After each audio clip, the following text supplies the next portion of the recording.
Hello दोस्तों, तो आज के इस वीडियो में मैं आप लोगों के लिए रेनिगेड इमोर्टल का एपिसोड नंबर 75 एक्सप्लेन करने वाला हूँ और आज का ये एपिसोड बहुत ही कमाल का होगा, इसलिए इस वीडियो को पूरा देखना। साथ ही इस वीडियो के लास्ट में मैं आप लोगों को एक गुड न्यूज भी देने वाला हूँ। और जैसा कि पिछले एपिसोड में हमने देखा कि वांगलिंग मिस लीमुआन को ज़ेंगबाई से बचाने के लिए वक्त रहते ही वापस से यूनटियान साइड पहुँच चुका था और वो यहाँ ज़ेंगबाई को एक बहुत ही बुरी मौत देखकर जान से मार डालता है। इसके बाद वांगलिंग को मालूम हुआ कि मिस लीमुआन की हालत काफी ज्यादा खराब थी और ये इसलिए क्योंकि मिस लीमुआन ने 3 बार नेंशियन सोल लेवल में ब्रेक थ्रू करने की कोशिश करी और हर बार वो नाकामयाब हो गई, जिसकी वजह से उसकी सोल को इंजरी हुई। अब मिस लीमुआन के पास जीने के लिए ज्यादा समय नहीं बचा था। वांगलिंग ने अपनी पूरी कोशिश करी लेकिन फिर भी वो मिस लीमुआन के आसपास डेथ एनर्जी को खत्म नहीं कर पा रहा। इसका इलाज सिर्फ एक 6 ग्रेड की पिल रेसिपी से ही हो सकता था, जिसे लेने के लिए वांगलिंग सी डीमन कॉन्टिनेंट चला जाता है। लेकिन मिस लीमुआन भी वांगलिंग के साथ आ गई थी। ये लोग अपनी पुरानी मेमोरीज को याद करने के लिए एक बार उसी केव में आकर कुछ दिन गुजारते हैं, जिसके बाद आखिरकार उस ऑक्शन वाला दिन आ गया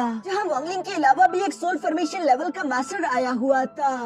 अब आगे और नेक्स्ट एपिसोड की शुरुआत यहाँ एक लड़की से होती है जो कि उस ऑक्शन पेविलियन के मास्टर सनडियान के पास आकर उन्हें रिपोर्ट करते हुए बता रही थी कि कई सारे कल्टिवेटर ऑक्शन हाउस में आ चुके हैं और उनमें से कुछ कल्टिवेटर्स को देखकर ऐसा लगता है कि वो सोल फॉर्मेशन गॉडली स्टेज के वॉरियर होंगे। जो सुनकर तो सनडियान भी सरप्राइज हो गया था, साथ ही साथ उसे खुशी भी हो रही थी कि अब उसे बहुत मोटा पैसा मिलने वाला है। इसके बाद सीन शिफ्ट होकर दूसरी तरफ यहाँ ऑक्शन हाउस में आ गया जहाँ पर एक आदमी वांगलिंग और उसके साथियों को उनके रूम तक लेकर जा रहा था। रास्ते में चलते वो अपने मन में कह रहा था कि इस आदमी के साथ जो इसके सर्वेंट है वो दोनों ही नेंशियन सोल लेवल के कल्टीवेटर्स हैं और इस आदमी के खुद के कल्टीवेशन को देखकर ऐसा लगता है जैसे कि ये गॉडली कल्टीवेटर होगा। ये इस डिमोनिक सी कॉन्टिनेंट के सिटी लॉर्ड जितना पावरफुल हो सकता है। इसी तरह से सोचते हुए वो आदमी यहाँ पर वांगलिंग और उसके साथियों को काफी रिस्पेक्टफुली एक कमरे में छोड़ आया। साथ ही सर वो बताते हैं कि जल्दी ऑक्शन शुरू हो जाएगा, आप यहीं से अपनी शॉपिंग कर सकते हो। जो सुनकर दूसरी तरफ वांगलिंग इस कमरे में आते ही फौरन से अपनी सोल आइज का इस्तेमाल करते हुए अपने आसपास की जगह को स्कैन करने लगा। वो देखने की कोशिश करता है कि यहाँ पर उसके अलावा और कौन कौन मौजूद है। जहाँ एक कमरे में अपनी सोल कॉन्शियस को बेचती अचानक वहाँ पर एक ब्लास्ट हो गया और हमें देखने को मिलता है कि उस कमरे वाला आदमी गुस्सा हो चुका था,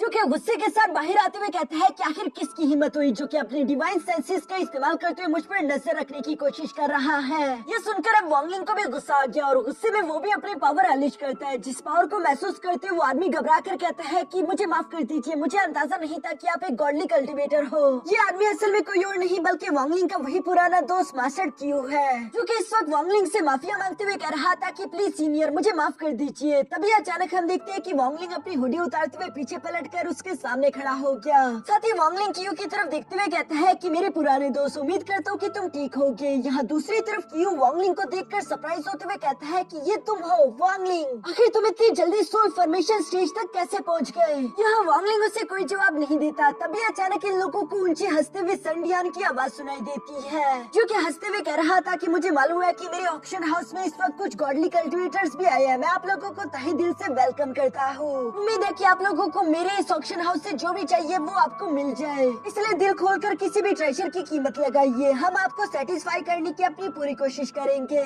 जिसके साथ ही ऑक्शन शुरू हो जाता है। दूसरी तरफ ये सारी बातें सुनकर वांगलिंग और मास्टर कियो भी थोड़ा सा बाहर की तरफ आ गए।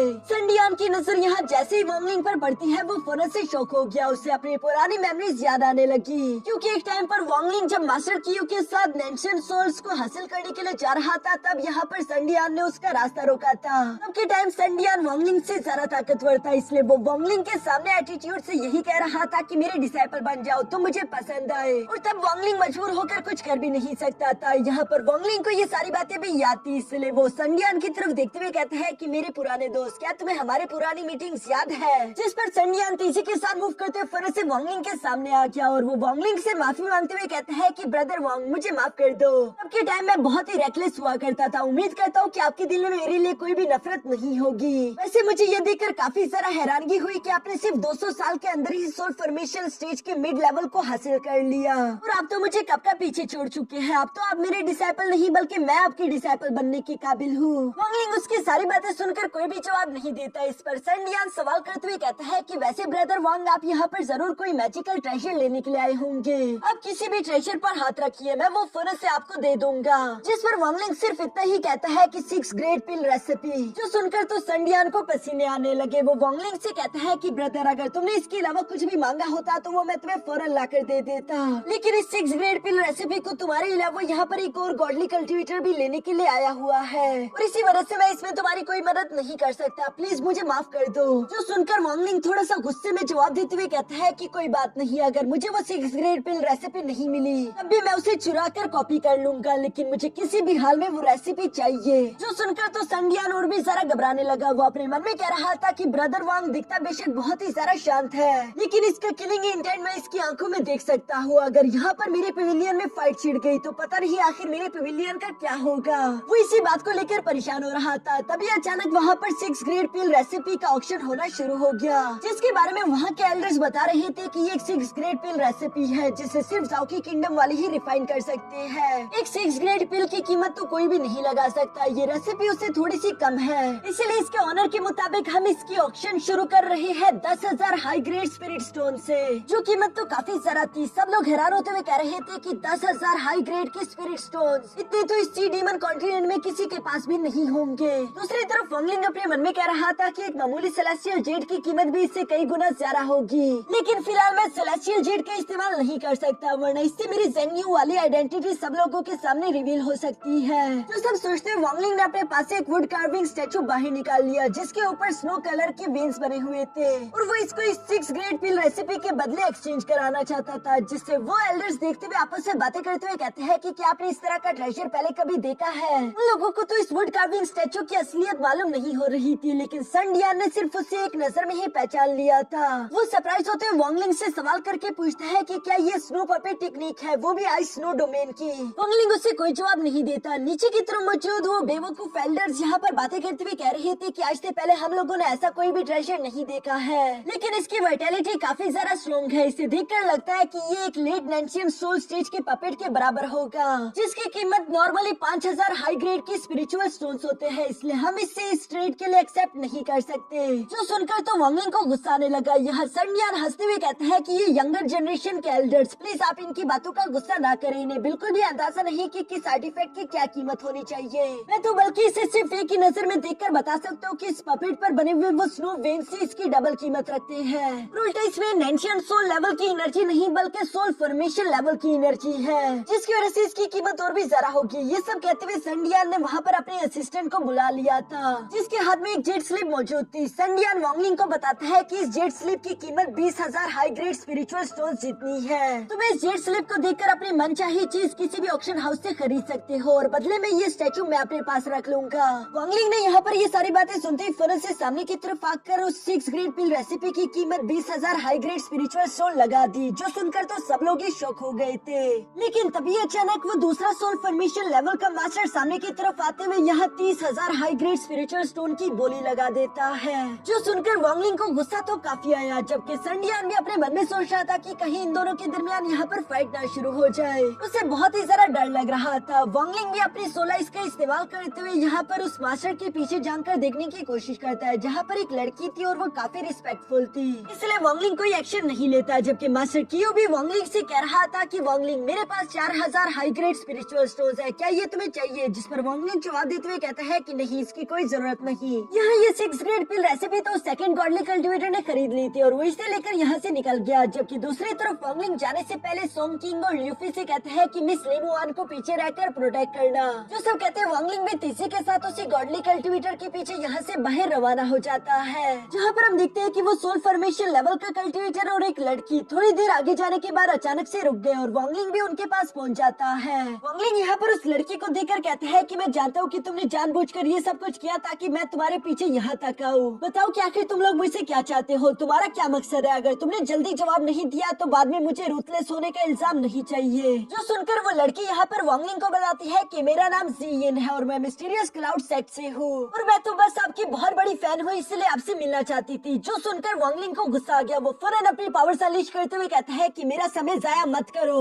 जो सुनकर तो उस लड़की के साथ मौजूद वो सोल फॉर्मेशन लेवल का कल्टीवेटर फौरन से वांगलिंग के सामने आकर उसके साथ फाइट करने के लिए तैयार हो जाता है। जो देखकर वांगलिंग उस बुढ़ाऊ उनसे कहता है कि तुम अभी हाल ही में सोल फॉर्मेशन में इंटर हुए हो, तुम्हारी बुनियाद अभी इतनी ज्यादा स्टेबल नहीं, इसलिए मैं सिर्फ तुम्हें एक ही बार कहूंगा कि मेरे सामने से हट जाओ, तुम्हारी मेरे सामने कोई भी हैसियत नहीं है। लेकिन वो बुढ़ाऊ खुद को कुछ जरा ही ताकतवर समझता था, इसलिए हम देखते हैं कि उसने फौरन अपने पास से गोल्डन अम्ब्रेला आर्टिफैक्ट बाहर निकाल लिया, जिसका इस्तेमाल करते हुए वो वांगलिंग पर हमला करने की कोशिश करता है। दूसरी तरफ वांगलिंग भी ये देखकर गुस्सा होते हुए सिर्फ एक ही टेक्निक का इस्तेमाल करते हुए उसकी इस अम्ब्रेला को डिस्ट्रॉय कर चुका। साथ ही साथ वांगलिंग ने उस पर अपना प्रेशर लगाना शुरू कर दिया था। ये देखकर वो लड़की जीजी ने मजबूरन पॉइंट पर आते हुए कहती है कि प्लीज सीनियर, हमें माफ कर दीजिए, हम मजबूर थे आपको यहाँ पर बुलाने के लिए। अब चाहे तो ये 6 ग्रेड पिल रेसिपी रख सकते हैं, हमें बदले में बस सिर्फ आपकी मदद चाहिए। मेरे फादर मिस्टीरियस क्लाउड सेट के लीडर थे और वो 20 साल पहले इमोर्टल गॉड रैन गए हुए थे, जहाँ पर उनकी मौत हो गई। वो जगह तो आप जानती है कि कितनी ज्यादा खतरनाक है, वहाँ से मेरे फादर की डेड बॉडी कोई वापस नहीं ला सकता और बदले मुझे बस आपकी यही मदद चाहिए कि मेरे फादर की डेड बॉडी आप वापस ले आए। जो सुनकर वांगलिंग फौरन से यहाँ जीजिन के पास आते हुए वो 6 ग्रेड पिल रेसिपी अपने पास खींच लेता है। साथ ही साथ हम देखते हैं कि वांगलिंग ने यहाँ पर एक जेट स्लिप का इस्तेमाल करते हुए 6 ग्रेड पिल रेसिपी को कॉपी करना शुरू कर दिया।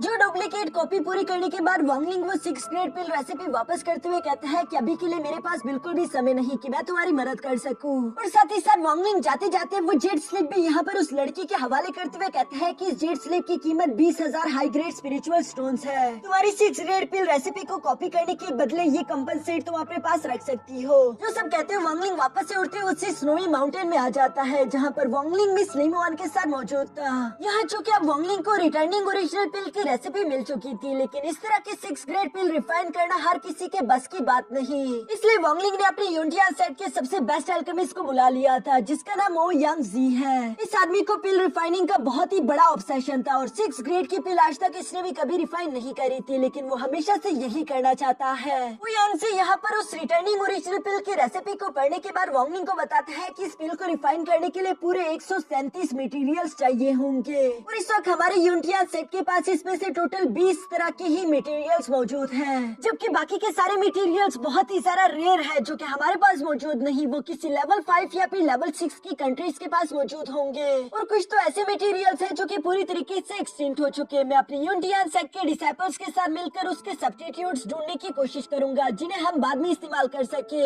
लेकिन तब भी हमें कई सारे मटेरियल्स की कमी पड़ेगी। जो सारी बातें सुनकर वांगलिंग अपने मन में सोचता है कि मिस लिंगवान को बचाने के लिए मेरे पास ज्यादा समय नहीं बचा, मुझे जल्द से जल्द ये पिल पूरी करनी ही होगी। इसलिए वो अपने एल्डर से कहता है कि पूरे के पूरे यूनियन सेट के हर एक डिसाइपल को इसी काम पर लगा दो, जितने सारा मटेरियल्स इकट्ठा हो सके उन्हें ढूंढो, सब्स्टिट्यूट ढूंढो, या फिर जो मटेरियल्स किसी और कंट्री के पास है उनसे हाई कीमत में उसे खरीद लो। लेकिन ओयांग से यहाँ पर जवाब देते हुए कहता है कि ऐसी कई सारी पावरफुल कंट्रीज है जो कि वो मटेरियल्स हमें कभी नहीं बेचेगी। ज्यादातर मटेरियल्स तो हमें मिल जाएंगे, लेकिन फिर भी कुछ कीमती मटेरियल्स हमें नहीं मिल सकते। यह सुनकर वांगलिंग जवाब देते हुए कहता है कि ठीक है, फिर मैं खुद वहाँ पर जाकर वो मटेरियल्स लेकर आऊंगा, चाहे मुझे उसके लिए कोई भी रास्ता क्यों ना अपनाना पड़े। इसके बाद हम देखते हैं कि ओयांग सी ने यूनियन सेट के सारे डिसाइपल को इसी काम पर लगा दिया था। वो दिन रात अपने डिसाइपल से मेहनत करवाते उन मटेरियल्स के बारे में स्टडी करवाता है ताकि वो उनके सब्स्टिट्यूट्स ढूंढ सके, जबकि बाकी की सारी पिल रिफाइनिंग वाली तैयारियां भी जोरों शोर से चल रही थी। यहाँ पर ओयांग सी को पिल रिफाइनिंग से बहुत ही ज्यादा ऑब्सेशन था। वो इस काम में अपना 100% लगा देता है, अलग अलग मटेरियल्स को कंबाइन और सेपरेट करना ताकि वो उनकी मटेरियल प्रॉपर्टीज को जान सके। इस काम में जब उसके डिसाइपल कोई भी गलती करते तो वो पूरी तरीके से आग बगोला हो जाता था। पीछे की तरफ हम देखते हैं कि वांगलिंग यहाँ पर मिस लिमोआन का भी अच्छे से ख्याल रख रहा था। उसने अपने लाइफ एंड डेथ की वाइटैलिटी मिस लिमोआन की बॉडी में डाल दी थी, जिससे वो बेशक अच्छा फील करती है। और साथ ही साथ मिस लिमोआन को काफी ज्यादा नींद भी आ रही थी, जिस पर वांगलिंग मिस लिमोआन से कहता है कि तुम आराम करो, यही तुम्हारी बॉडी के लिए इस वक्त जरूरी है। इस पिल को रिफाइन होने में थोड़ा समय लगेगा और तुम्हारी बॉडी काफी ज्यादा कमजोर हो चुकी है, इसलिए आराम करके ही तुम ज्यादा देर तक सरवाइव कर सकती हो। ये सब कहते हुए वांगलिंग यहाँ मिस लिमोआन को लिटा देता है, जहाँ पर लेटते हुए मिस लिमोआन वांगलिंग से कहती है कि वांगलिंग, तुम जानते हो ना कि मुझे मौत से डर नहीं लगता। मुझे अगर डर है तो वो सिर्फ इसी बात का कि मरने के बाद मैं तुम्हें दोबारा कभी नहीं देख पाऊंगी। जो सुनकर दूसरी तरफ वांगलिंग भी इमोशनल होकर जवाब देते हुए कहता है कि ऐसा कभी नहीं होगा, फिक्र मत करो। इसके बाद नेक्स्ट सीन में दूर कहीं हम लोग एक टू लोवो लोटस फ्लावर को देखते हैं, जो कि हर 300 साल में सिर्फ एक बार उगता है। ये एलेक्सर काफी ज्यादा कीमती था, जिसे हासिल करने के लिए 3 मास्टर वहाँ पर आ गए थे। उनके बीच मौजूद ये मास्टर एक सोल फॉर्मेशन लेवल का मास्टर था, जो कि इस लोटस फ्लावर को देखकर काफी ज्यादा खुश हो रहा है। पर तभी अचानक हम देखते हैं कि वांगलिंग तेजी के साथ आते हुए इस एलेक्सर को अपने पास रखकर वहाँ से भागने लगा। ये देखकर तो उस मास्टर को काफी ज्यादा गुस्सा आया कि वो पिछले 300 साल से इस लोटस फ्लावर का इंतजार कर रहा था, कोई भी इस ट्रेजर को इस तरह से नहीं चुरा सकता, इसलिए वो तीनों मिलकर तेजी से वांगलिंग को फॉलो करते हैं। लेकिन दूसरी तरफ वांगलिंग के पास जाया करने के लिए बिल्कुल भी वक्त नहीं था, इसलिए वो फौरन अपने फॉरबिडन फ्लैग स्पीयर को बाहर की तरफ निकालते हुए कहता है कि जिसने भी मुझे रोकने की कोशिश करी वो मरेगा। ये कहते वांगलिंग ने फौरन से उन तीनों पर हमला कर दिया। पीछे की तरफ मिस ली मुआन एक भयानक सपना देखते हुए फौरन से जाग उठी। तभी अचानक वो सामने की तरफ दिखती है कि वांगलिंग वहीं पर मौजूद था और वो मिस ली मुआन से कहता है कि क्या हुआ, क्या तुम्हें किसी सपने ने डरा दिया? जो सुनकर मिस ली मुआन उसे कोई जवाब नहीं देती, लेकिन वो फौरन से वांगलिंग के गले लग जाती है। यहाँ असल में मिस ली मुआन पिछले कुछ महीनों से लगातार गहरी नींद में थी। उसके बाल भी सफेद होने लगे थे, जो कि इस बात की निशानी है कि वो और ज्यादा कमजोर हो चुकी। वांगलिंग मिस ली मुआन को दिलासा देते हुए कहता है कि फिक्र मत करो, मैं यहीं पर हूँ तुम्हारे साथ, अब तुम दोबारा से सो जाओ। और ये कहते वो दोबारा से मिस ली मुआन को लिटा चुका। लेकिन साथ ही साथ वांगलिंग मिस ली मुआन की बॉडी के आसपास बढ़ती हुई डेथ एनर्जी को देखकर महसूस कर पा रहा था कि वो कमजोर हो रही है, इसलिए वो थोड़ा सा परेशान हो गया। वो यांगसी के पास अब ऑलमोस्ट 100 मटेरियल इकट्ठा हो चुके थे, लेकिन अभी भी ये काफी नहीं, इसलिए वो चिल्लाते हुए कह रहा था कि हमें और सारा चाहिए। दूसरी तरफ वांगलिंग भी वो बाकी के मटेरियल्स हासिल करने के लिए अलग अलग कंट्रीज पर जाते हुए उनके सेट्स पर हमला करता और वो जोर जबरदस्ती वो मटेरियल्स हासिल करता जो उसे चाहिए थे। उसके लिए चाहे वांगलिंग को पूरे के पूरे सेट्स के साथ ही फाइट क्यों न करनी पड़े, लेकिन ये चीजें वांगलिंग फ्री में नहीं लेता। जाते जाते वो उन्हें सुपर स्पिरिचुअल स्टोन्स भी देकर जा रहा था।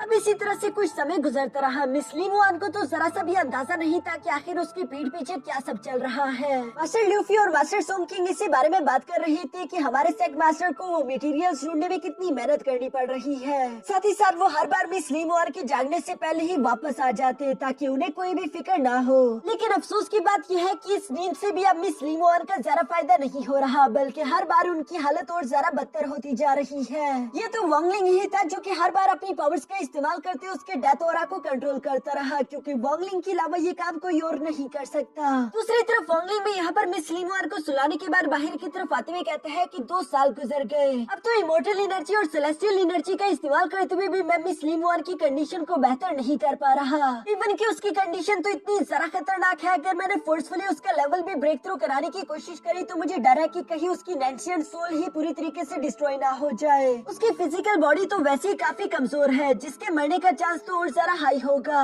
यहाँ वांगलिंग इन्हीं बातों को लेकर परेशान हो ही रहा था कि तभी अचानक उसे ओ यांगसी के चिल्लाने की आवाज सुनाई दी, जो सुनकर वांगलिंग फौरन से ओ यांगसी के पास आ जाता है। वो असल में उसकी खुशी से चिल्लाने की आवाजें थी, क्योंकि गोस्ट ग्रास हर्ब जैसा मटेरियल था जो कि एक्सटिंक्ट हो चुका है। और ओ यांगसी ने उसके बारे में अच्छे से स्टडी करते हुए 37 हर्ब्स को मिलाकर उसकी रिप्लेसमेंट ढूंढ ली। लेकिन उसकी रिप्लेसमेंट में भी इस्तेमाल होने वाला 37 हर्ब में से जो आखिरी हर्ब था वो इस वक्त एक यिन यांग सेट के पास है। जो बात वांगलिंग ने जैसे ही सुनी वो फौरन से उस हर्ब को लेने के लिए यहाँ से रवाना होने लगा। यहाँ वांगलिंग को इस तरह से जाता हुआ देखकर ओ यांगसी उससे कहता है कि मास्टर वहाँ जाने से पहले जरा सावधान हो जाइए, क्योंकि यिन यांग सेट आज से 1000 साल पहले एक लेवल 5 का सेट हुआ करता था। उनका सेट मास्टर बहुत ही ज्यादा पावरफुल है, इसलिए अपना ध्यान रखना। इसके बाद सीन शिफ्ट होकर दूसरी तरफ यिन यांग सेट में आ जाता है, जहाँ से वांगलिंग वो एलेक्सर हासिल करने के लिए आया हुआ था और वहाँ के सेट लीडर ने वांगलिंग को कैप्चर कर लिया। उसकी फॉर्मेशन टेक्निक्स काफी ज्यादा पावरफुल थी, जबकि वो खुद भी सोल फॉर्मेशन के लेट स्टेज का वॉरियर था, इसलिए वांगलिंग को उसके साथ फाइट करने में काफी ज्यादा डिफिकल्टी आती है। वो सेट मास्टर वांगलिंग पर लगातार जानलेवा हमला करते हुए कह रहा था कि आखिर तुम्हारी हिम्मत कैसे हुई मेरे सेट में आकर मुझे डिस्टर्ब करने की?